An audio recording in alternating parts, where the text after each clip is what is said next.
Yesterday, as you may have heard by now, the president fired FBI Director James Comey. The White House says Comey got canned because he overstepped his bounds in the Hillary Clinton email investigation. Now, whether you believe that explanation or not, there's an awful lot of evidence that Comey was the wrong man to run the world's most powerful law enforcement agency, so good riddance to him.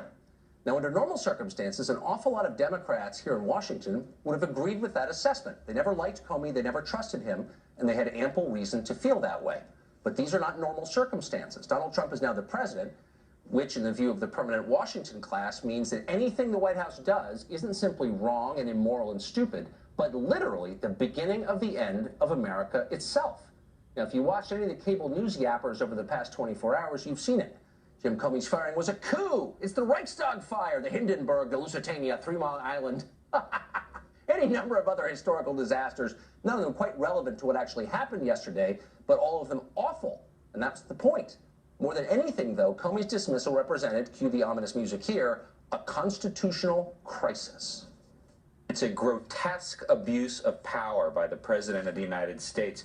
This is the kind of thing that goes on in non-democracies. This is a dark day in American history. A little whiff of fascism tonight, I think it's fair to say. Absolutely. A little whiff of, I don't care about the law, I'm the boss. What may become known as the Tuesday afternoon massacre at the FBI.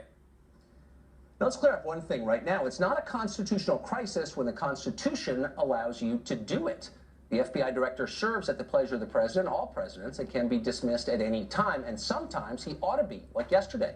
Politicians sometimes screw up, and when they do, voters get to fire them in elections.